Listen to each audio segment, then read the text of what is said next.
Very special thanks to Cars of Somerset for providing the Audi RS6 in this review, of course, and as I always like to do, I've dropped a link to their current stock and of course the contact page on their website down in the video description, so if you want to check out a car like this one, maybe something else that they've got in stock, or even get them to source a car for you in the Somerset area, of course, click that link and check them out.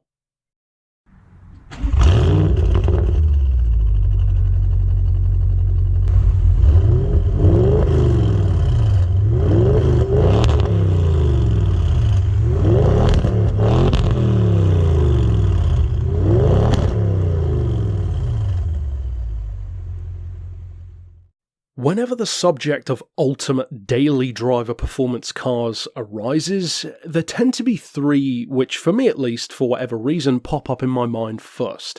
And although technically my dream car, the Ferrari FF, falls into that category as well, the price is, let's just say, a little bit prohibitive for many people since it's still around a six-figure car. And there are lots of cars that you can bring up in that regard. But as I said, there are three primary ones for me. And I think part of the reason why is because they represent different ways of thinking. One is the Nissan GT-R, the other is the Porsche Panamera, and the third one is actually this, the Audi RS6, but not necessarily just this generation, but overall. Now, the reason why I bring that up is because I think that within those three options, there are two distinct different ways of thinking. You've got the Nissan GT-R side of things, and you've got the Porsche Panamera side. Now, of course, I've reviewed both of those cars here on the channel in various forms, so be sure to check those out to get more of an insight into what I'm talking about. But basically, the Nissan GT-R is one of those cars which is completely focused just on performance. Everything else is just a happy byproduct. It happens to look good, it happens to sound good, it happens to have a good amount of space and daily usability and be very driver forgiving and even comfortable for what it is. But that's not what the car's for. It's about sheer outright performance that is for a shockingly good price that you can genuinely use every day. On the other hand, you have the Panamera, a car which you'd kind of expect to be similar, since Porsche tends to also follow that route with many of the 911s, and also it's German, so you'd kind of expect it to some degree to have some of this Audi RS6 vibe, but it actually doesn't. The Panamera is, I would say, very Italian in its approach, but in the best ways.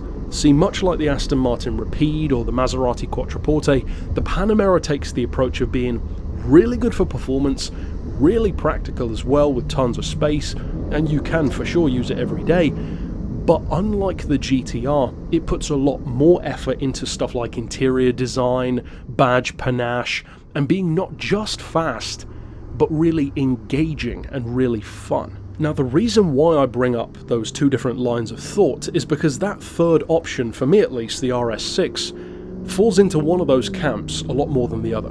And I think that that's important to note because it really does narrow down the kind of person who I believe will enjoy this car the most, certainly from an ownership experience. And that is that I think, fairly unequivocally, the RS6 falls into the Nissan GT-R camp. This car is not trying to be overtly stylish, or even necessarily super charismatic, or even passionate and fun through corners. It's a missile. Much like the GT-R, it's designed to just be otherworldly in terms of sheer performance, but also have a ton of space and a ton of daily practical use, almost as a byproduct of that.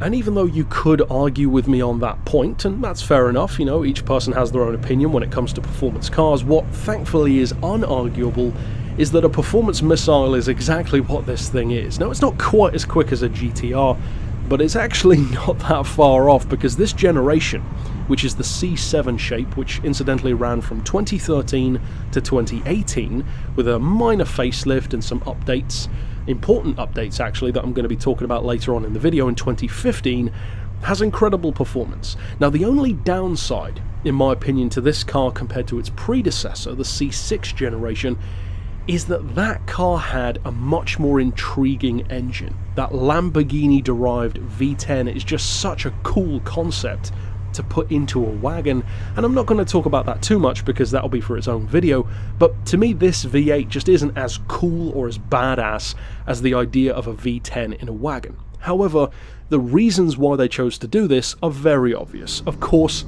technically it is a superior, more efficient performance engine, better emissions, better pound for pound, bang for buck performance from its size, from its cost, and from its tech.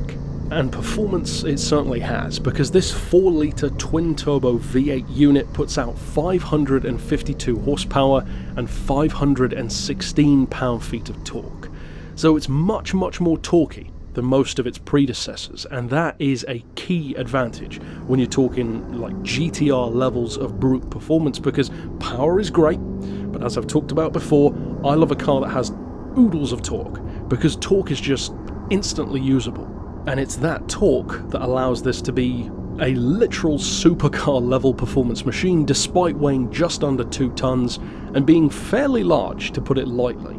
Now the 0 to 60 time on this is 3.9 seconds. That's legitimately supercar territory, and even though of course they limited the top speed to 155, you can get performance or dynamic packs which raise the limiter to about 175 or even 190. I don't know why you wouldn't just remove it completely, it seems kind of pedantic, but it shows at least some of the performance that this is really capable of.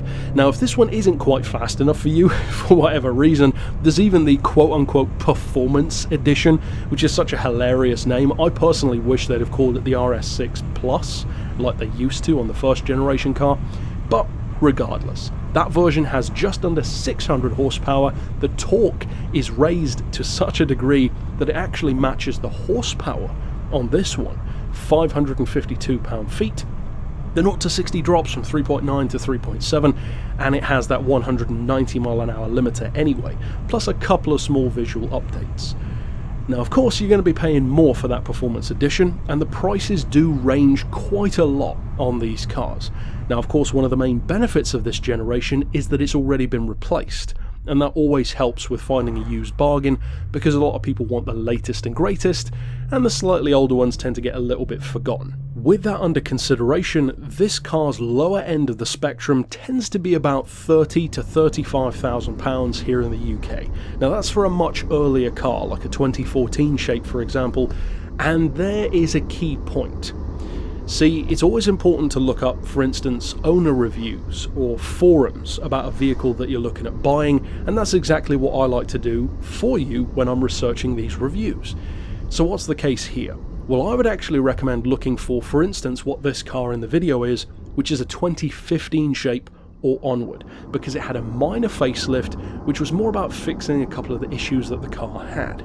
For example, the pre-facelift cars actually had a quite annoying and apparent wind whistle around the front windscreen, whereas Audi updated the car to have a double glazed windshield to eliminate that issue.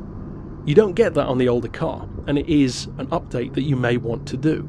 You've also got other options like ceramic brakes, and we're going to talk about some of the things that you need to look out for on one of these cars, because, spoiler alert, to the surprise of no one, it's very expensive to fix one of these if it does break.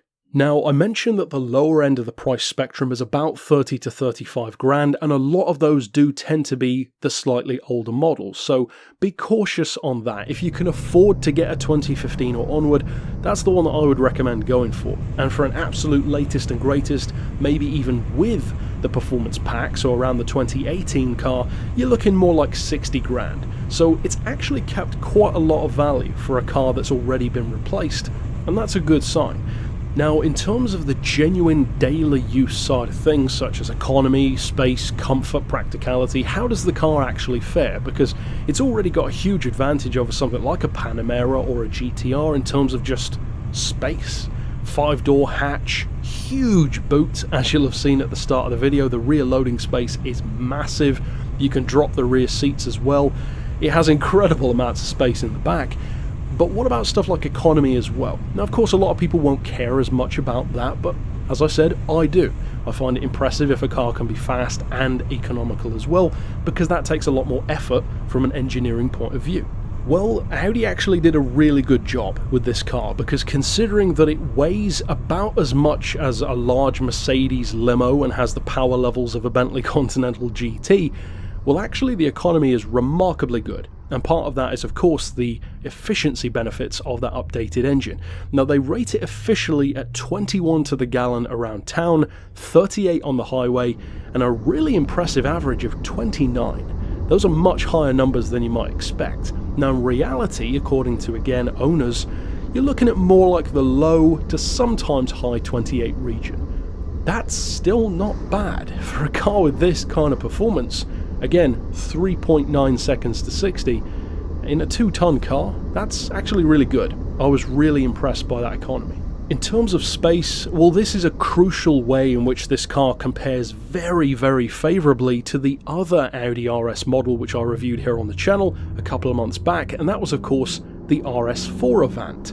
Just like this car, only available as a wagon, and it's a pretty interesting comparison between the two because I find that this car, to put it lightly, almost makes the RS4 feel completely pointless. It's everything that car is, except this one does it better in every way. In my opinion, it looks better, it's bigger, has more space, way more performance. Just across the board, this is a more impressive car. And space is one of the key differences that you will notice between an RS4 and this one. Now, in terms of interior space, of course it's always important for me, and it was fantastic. Put simply, in this car, there's tons of room in the back. As I said, the trunk space is almost endless, and even up front, it's fantastic. You can adjust the seats as much as you need to, the headroom is great, it's got a lovely panoramic roof. It's a nice place to be, it's very comfortable, the seats look great and feel great as well. It's smooth as well. Now, on the subject of how the car feels, this is one of the things that you need to be looking out for when potentially buying one. Because, for instance, the larger 21-inch wheels can warp, they're fairly easy to curb as well, so you will want to make sure that you, of course, drive it appropriately, and also keep a lookout for that when buying one. For instance, with the brakes warping, you will notice that if you test drive the car, get it up around 60 to 80 miles an hour, and feel for any juddering or wobbles in the steering, and also in the brake pedal under heavy deceleration. So those are the kind of things that you immediately want to be looking out for. Of course, the curbing would be fairly apparent, the wheels are very expensive, as are many of the things that you'll need to do to this car if it does break, and according to some other research that I found online, it seems that if the car does have mechanical or engineering related issues, they tend to be more transmission issues or sometimes fuel injectors. So again, look into the car's history, check its fault codes if you can, that kind of stuff, just to keep on top of it, make sure it's been loved in the past, as you pretty much would with any performance car. The key is try and find the best condition one, the most loved one that you can, because then you'll have less issues to worry about in the future. And of course, as I mentioned earlier on, try if at all possible to get a 2015 or onward car because of that double glazed window advantage as well for the noise levels. My overall verdict on this car are actually that, academically speaking, with no thought to personal preference, no thought to opinions, just based on pure facts, the numbers, what it can do, what it's capable of, and how it feels, it's brilliant. I mean, put simply, it's an absolutely fantastic car in every way. It looks great, it sounds great, the handling is good. Of course, it's a big 2-ton wagon, so don't expect it to get through corners like a Porsche Boxster, but for what it is, it's fantastic through corners in my opinion. Of course, the straight line performance is absolutely phenomenal, the economy is surprisingly good, the space is fantastic, and unlike a lot of previous generation high-performance cars, especially from Germany, hint hint, it actually feels every bit as exotic as you would want it to. It looks, feels, and sounds the part. It is essentially a supercar that happens to be a wagon. So across the board, it's a very impressive car. My personal note is that I would never buy one of these, but the reason why has nothing to do with how good it is. I think, as I said, it is brilliant. It's actually the same reason why I would never buy a Nissan GT-R. It's simply not my kind of car. See, out of the 3 cars that I mentioned, I 100% fall on the Panamera side, the Aston Martin Rapide side, the Maserati Quattroporte side, because I do like the car that has more of a focus on the fun, the passion, the charisma, and the style. So if that sounds like you as well, you might want to consider something like a Panamera over an RS6. If, however, you've driven or love the idea of a Porsche 911 or a Nissan GT-R, but as a wagon, then the RS6 very could well be the car for you. keep an eye out for those things that I mentioned, and of course, as I always like to say in these reviews, if you're watching this video and you are a current owner of one, or if you used to own one, maybe even a different generation like the V10 car for example, drop your stories, warnings, and just general thoughts down below. Did you love your time with the car? Or even if you're not an owner, if you're just one of my regular viewers, what do you think of the car? Do you like it? Is it the kind of thing you'd be interested in? Tell me all of that down below, of course, and if you want to check out my review of the aforementioned RS4, the Nissan GT-R, the Porsche Panamera GTS, etc., you can find all of those reviews by clicking right here on screen into that Beards and Cars playlist. But until next time, I'll see you then, and for now, as always, thanks for watching.